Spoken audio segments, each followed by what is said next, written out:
Good morning. Welcome to the Eastman Financial Report. I'm Dan Eastman, your host, and today is Tuesday, March 3rd, 2026.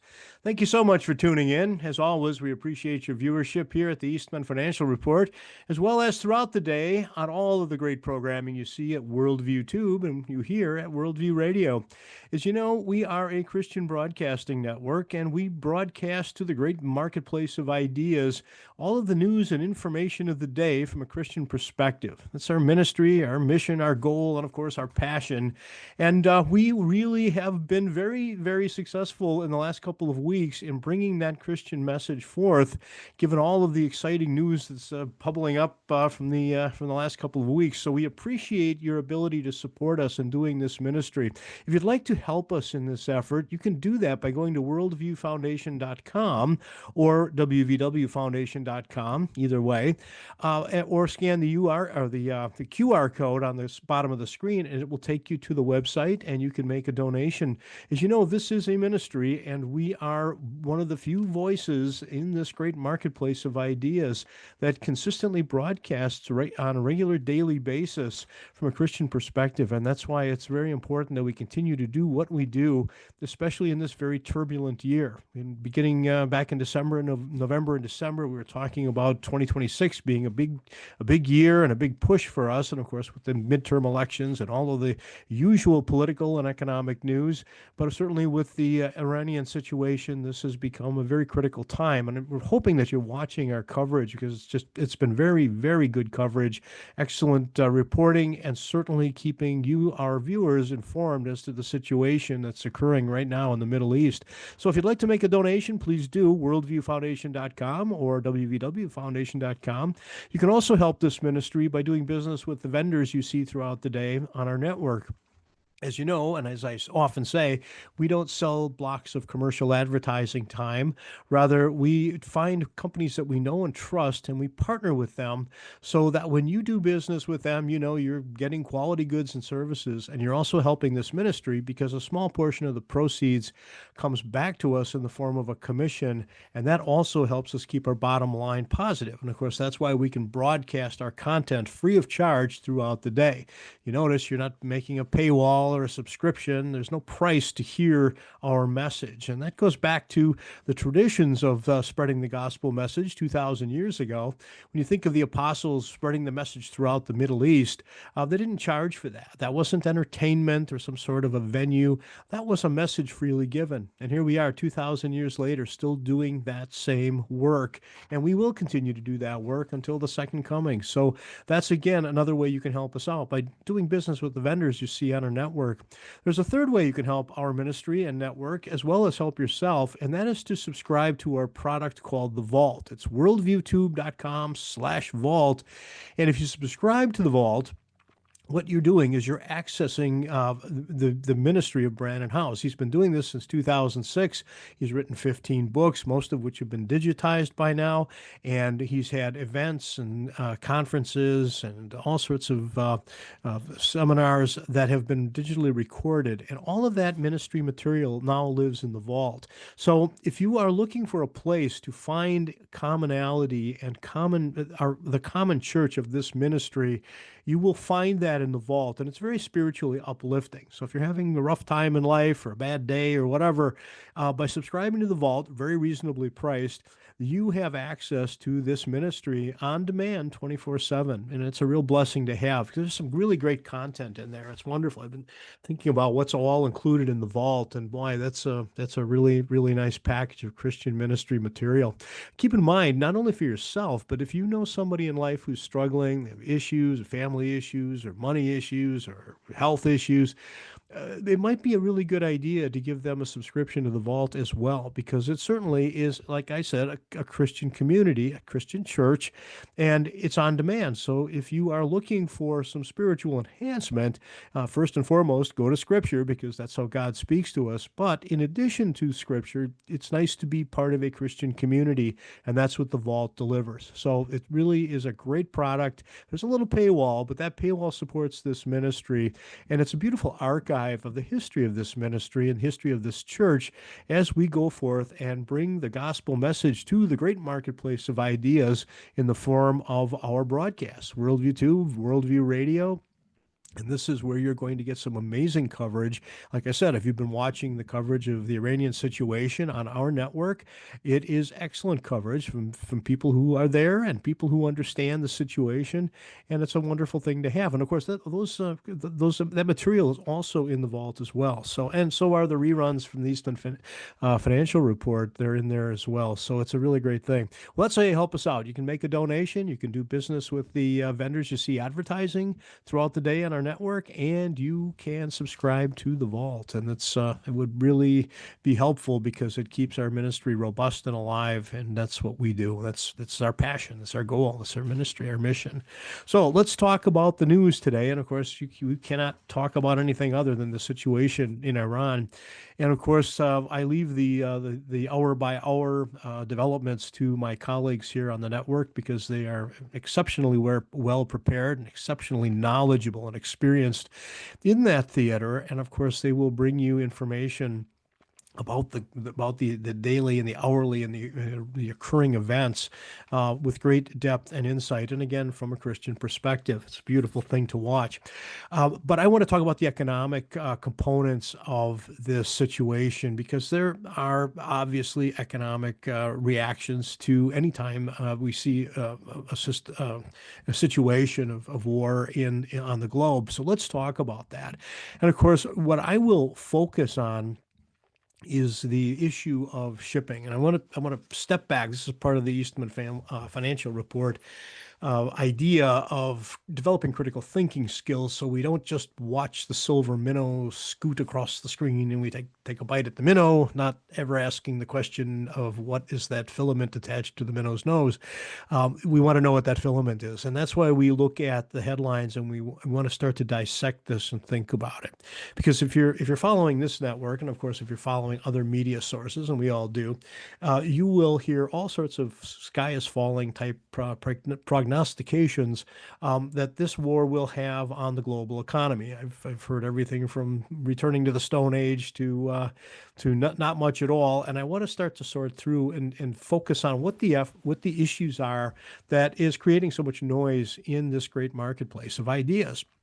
And of course, from the economic perspective, we all know that at the beginning of the age of oil, and this goes back into the 1800s, 1880s, and 1890s, where in the United States and Pennsylvania, actually, there were people who were noticing some really gooey black stuff on the surface of some parts of Pennsylvania and wondering, what is that stuff and what is it good for? And that's a classic mindset of the 1800s is how do I take something that naturally exists in nature and capitalize on it? How can I scoop up this gooey black stuff and sell it to somebody? And what is it good for? Well, of course, that led to exploration and laboratory exploration and examination and experimentation. And lo and behold, what they were realizing is that this stuff had lubricating properties, and also if you changed it chemically by applying pressure and heat, that you could actually get this stuff to explode. And what an interesting problem and what an interesting opportunity. If you could take stuff that's just oozing forth from the earth and change it with pressure and chemicals and get it to explode, that can be a valuable commodity for someone. And of course, that's how the oil industry started in Pennsylvania. They had these idea that if you collect this stuff and you change it molecularly, you could make kerosene. And kerosene was a phenomenon that emerged because it displaced. It was a market disruptor for the more traditional ways of illumination. This is long before electricity, before Edison and Tesla and those guys figured out electricity. Or at least Benjamin Franklin had been thinking about it. But before it was commercially available, people heated their homes with primarily coal or wood, and they illuminated their homes either by using candles, which of course are made out of wax, or they perhaps used whale oil. And of course, the whaling industry of the 1800s, and fortunately that has pretty much been supplanted by technology. The idea of whaling at one time was a big commercial venture, especially in the New England states and seaports. But way leads on to way, mercifully and thankfully. And the whales are much safer today because we illuminate our homes not with whale oil, but with more practical things like the electrons that are emitted through generation and, of course, yeah, put through light emitting diodes, LED. And, of course, now they make electricity or excuse me, they make illumination. But it wasn't that way back in the 1800s. If you lived on the seacoast, it was very common to illuminate your home with whale oil. People bought it by the jar and by the barrel, and it was just what you bought. And put it into your oil lamps, and then you'd be able to illuminate your homes in the evening. And it was sort of a luxury. Not everyone had it, and of course, candles were de rigueur. And if you couldn't afford candles or whale oil, you'd sit near the fireplace and let the wood do its work and illuminate a little spot in your living room. And that's basically how Americans lived. And of course, when the sun went down, a lot of them went to bed and sleep. And when the sun came up, up they went. So the point is, when this kerosene, when oil was discovered, and the scientists, were thinking about what can you do with this stuff, and they came up with a flammable version through fracking or effectively refining this stuff into something usable. Kerosene became a big deal because the people in the interior of the country, the pioneers who were spreading westward, didn't have access to whale oil. It was very expensive. It was quite the luxury. You'd have to capture it in New England or perhaps Long Island, and then you'd have to refine it into a usable product, put it into tins, and then get it on a train or a wagon trail or something and haul it to the West. And it was quite an expensive luxury because it was the shipping costs that would take whale oil that was relatively common in New England and make it very expensive by the time you got to the Midwest and beyond. And of course, the kerosene model was much easier because with this black gooey stuff coming out of the ground, and you could change it, and you could make kerosene that you'd put into a lamp, and then you could illuminate your homes with kerosene lamps. And this was a big, big deal because people were able to buy kerosene. First of all, Pennsylvania is a lot closer to the Midwest than New England. But more importantly, there's a lot more of it. And instead of having to go out and catch a whale and do all the things to make the whale oil, which is sort of a brutal process, we merely scoop up the goop and we change the goop, we put it into kerosene cans and sell it to the masses, and everybody's lighting their homes with kerosene lamps. And it was a real technological game changer. This was a big deal back in the 1800s. It was such a big deal that, of course, people in Chicago loved it. And the idea that you could have a lamp on your tabletop that had this refined kerosene stuff and light it up, and you'd be able to illuminate your home, and it wasn't whale oil, and you didn't have to have candles, and it wasn't sitting by the log in the fire. This is a big deal. This is a big technological deal.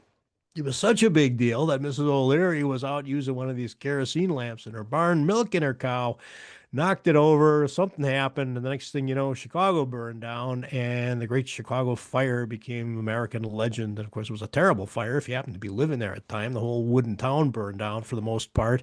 But the point is, this was the technology of the day. And of course, at the same time, I think I'll plug Wisconsin by saying at the very same time that the Chicago Fire was happening, a much more horrifying fire was happening in the dark north woods of Wisconsin, where the Peshtigo Fire really, really caused some death. And we still talk about the Peshtigo Fire in Wisconsin. But the point is, all of this was the technology of the day from the oil business. Well, then they figured out, well, if you can illuminate your house with this, and if you fiddle around with the chemistry a little bit more, you can really get this stuff to explode, especially if you compress it. That's what you need to do. You compress this stuff, and boy, you can get quite a bang out of it. Well, that is how the internal combustion engine started to emerge, because steam engines had worked on the same principle, that you would make steam, compress steam, and the compression would push, and the railroads were steaming along. Well, if you used kerosene, you wouldn't need the boiling water and the coal and the locomotive. And effectively, we created out of that emerging oil business a personal mobility industry: cars, motorcycles, trucks. And before you know it, this became a really big thing for Americans, because instead of hitching your horse to your wagon, you have to feed the horse, take care of the horse, clean the horse, all this stuff. You could just put this this magic gasoline. It's not kerosene, but gasoline, because we refine it a little differently, into a tank and blow it through an internal combustion engine, and off you go. We don't need a horse and buggy. We have a automobile or a car, a carriage, a motorized carriage. That's where we get the word car from. So the point is, that's how the oil industry emerged as a demand for this product. Because before that emergence, before kerosene, nobody wanted this gooey stuff on their wasteland. If your farm field was full of this black gooey stuff, it was wasteland. Nobody would buy it. You couldn't plant corn on it. It was worthless until people realized that it wasn't. And that's when the oil boom took off. First, of course, in Pennsylvania, and then wow, down in Texas did they find oil.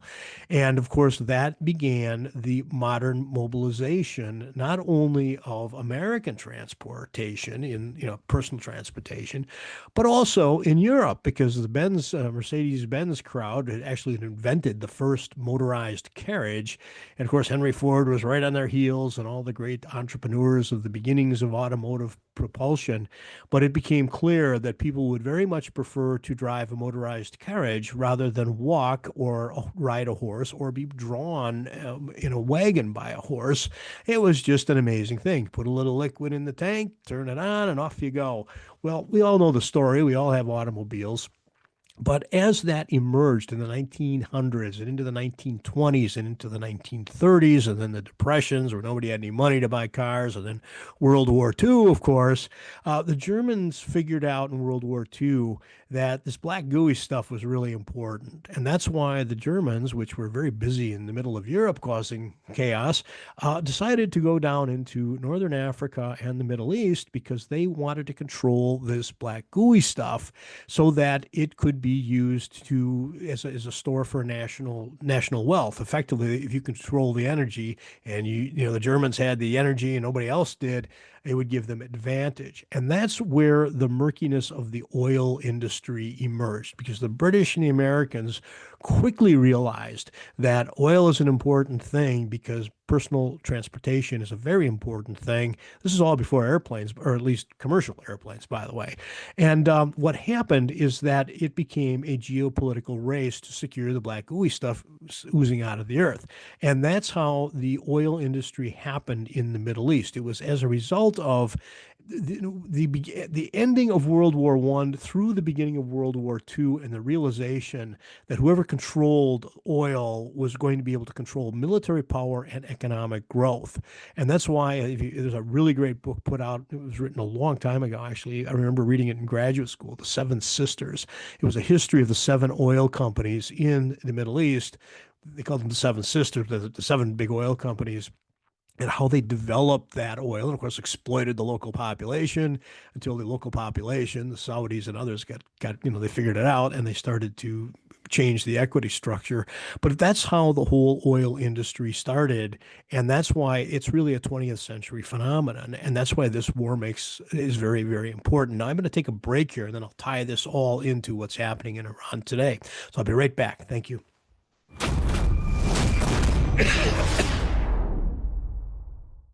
Hello, I'm Brandon House. Would you like to gain access to over 20 years of my radio shows, TV shows, my books? I've written 15 books, and most of those books are ebooks now.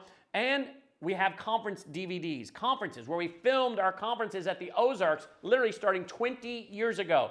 It's all available in our archived vault. All you have to do is go to worldviewtube.com/vault, worldviewtube.com/vault, and for a reasonable monthly fee, you gain access to over 20 years of Christian worldview programming, news, information, books, documentaries, and a powerful search engine.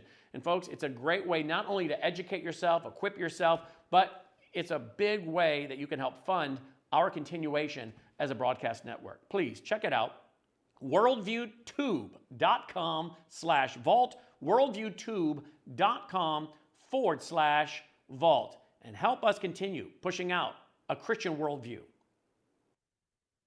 Okay, I'm back. So we were talking about how the oil industry emerged through history, and by the 1940s and into the 1950s and 60s, it was very clear that while Pennsylvania had black gooey stuff in its farm fields, and Texas certainly had black gooey stuff out in the Texas wilderness, the Middle East was the place du jour for black gooey stuff because effectively it was all of Europe looked to the Middle East, and it was quite easy to get to it because if you look at the Persian Gulf, it's just kind of like across from the Mediterranean, and just north of there is all of Europe, and there's not a big transportation issue getting the Middle Eastern oil to the European refineries so that Europe could recreate itself after World War II and re-energize and become a modern society with personal automotive transportation and industrial use. And it was a big deal. So effectively, the oil basin, which is the Saudi Peninsula, and then you've got the Persian Gulf,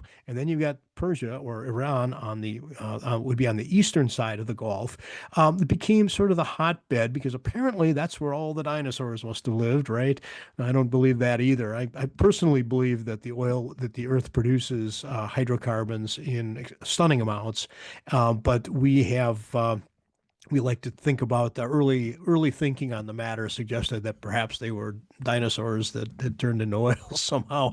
No, that's not the case. But the point is that region has a lot of oil, and before other areas started to explore, like Venezuela, Indonesia, and other even more and more in the Permian Basin in Texas, that was the epicenter and the geopolitical epicenter. Now the problem, of course, is that it's a leftover legacy from the Ottoman Empire, and of course, it is where the Islam world touches the Western Christian world and has been a flashpoint since the beginning of Islam and the Crusades, of course. We're talking thousand plus years of history.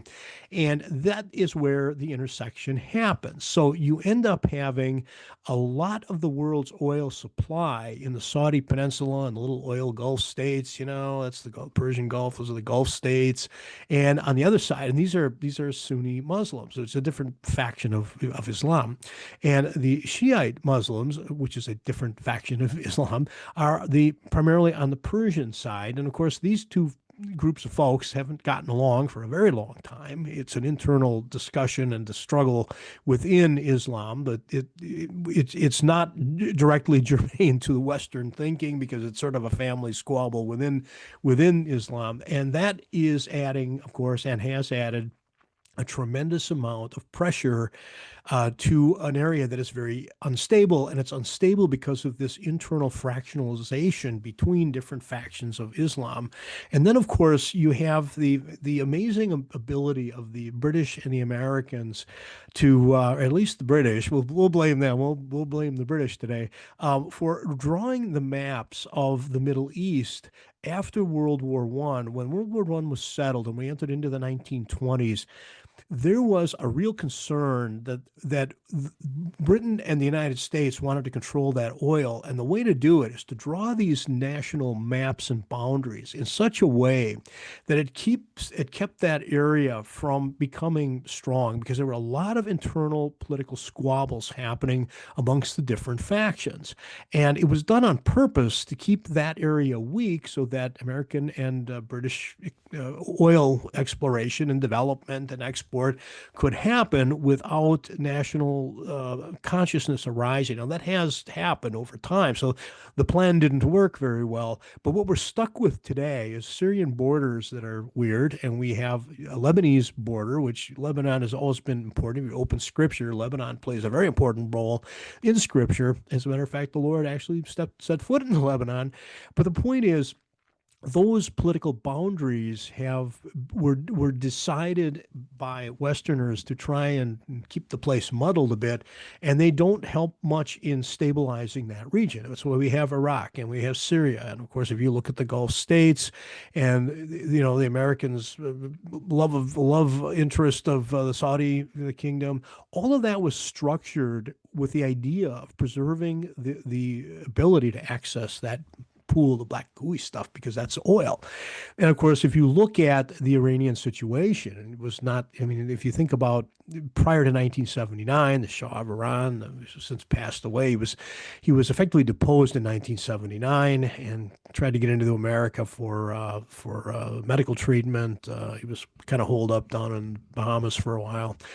Um, Long story. But the point is, his father was put on the throne by the CIA in the United States with the idea that he'd be a friend and we'd keep that oil flowing. Well, all of that is come back today to this one cataclysmic problem that we have in this area, a great big pool of oil, and it all comes through down, it basically funnels to the Persian Gulf refineries, and then it goes out of the Persian Gulf through the Strait of Hormuz, which is like a 20-some mile wide little area. It's like a channel, and then out into the Indian Ocean into global commerce. And of course, that is the battle of the day. And when we look at the financial news and we think, oh, oil is going to go, I was looking today, it's like $85 a barrel right now. It's gone up because 20% of the world's oil comes down the Persian Gulf and in through the Strait of Hormuz and into the Indian Ocean. And of course, my position is 20% of a market is not enough to move a market. It's material, but it's not going to be cataclysmic. If 20% of the oil refining and shipping is shut off, it creates a constriction of supply, and the demand should stay constant, if not accelerated with war efforts. So therefore, the price would go up. It's obvious. And the price is up to $85 a barrel, and everyone's saying, look what this war has done to the global economy. It's a terrible thing. But the problem is, I'd like to point out, is that during the Biden administration, when there wasn't a war in the Middle East, oil was $122 a barrel. So even with this major military operation happening, we're at $85 right now, and it's up. People with risk, it becomes an issue, but it's not as high as it was at 122 when the Biden administration was in there fooling around with global oil supplies. So I wouldn't panic. That's the point. Here comes the silver minnow. Well, okay, I see the filament this time. We're going to watch the situation. And keep in mind that China buys a majority of the oil from Iran, and the Iranians are not shooting at Chinese tankers. They are shooting at, well, there was one that allegedly, unless the footage was old. That's the thing about the internet. You see some ship on fire and, they find out the video was taken 3 years ago or something. But the point is, with the constriction of the Hormuz Strait, and of course, the idea is that the Revolutionary Guard of the Islamic Republic of Iran is going to shut off that strait and tie up all the ships. Well, that is becoming less and less likely every day because of the demilitarization that's happening in Iran at the moment. It has been since the beginning of the weekend. And at some point, it's going to be very unlikely to shut anything down. President Trump did go into meeting today and talking about providing insurance coverage for the transportation of oil through the Persian Gulf, through the Hormuz Strait. And when he made that announcement, of course, the markets calmed down. And I thought, well, that's really interesting. So is it the supply of oil, the number of barrels of oil declining, or is it the transportation costs? And that goes back to my example of whale oil in the New England seaboard, where my family has some experience in understanding whale oil. Put in a can and you had to ship it all the way to Chicago. It's very expensive transportation costs, shipping costs, versus locally grown kerosene. It was a lot cheaper to get to Chicago. It's the same thing with oil. If you're transporting oil, the farther away you transport it from the source to your domestic needs, like China. Well, China doesn't have a lot of refining capacity yet. I mean, they have the capacity to develop amazing refineries, trust me on that. But what they're doing is they're buying oil from around the world and using it, burning it up. See, oil is an interesting thing. It's not renewable. Effectively, once you take a barrel of oil and burn it, it's gone. So the Chinese model is, let's burn up everybody else's oil, and when they don't have any oil left, then we'll start developing our oil fields. Sort of like the American idea. We can't gripe too hard that we keep oil in the ground in Texas because that's oil in the ground for us. But Texas producers don't want to hear that, of course, but that's the model. So the question becomes, it's the transportation cost. And is this a battle of reducing the amount of oil in the global marketplace? And the answer is no, unless, of course, you take refineries offline. But even then, refineries come and go. There are times when refineries go down for maintenance or repairs or explosions or whatever. So what we're looking at, and you have to be careful of, is the price of oil includes the shipping price. Now, there's the commodity price per barrel.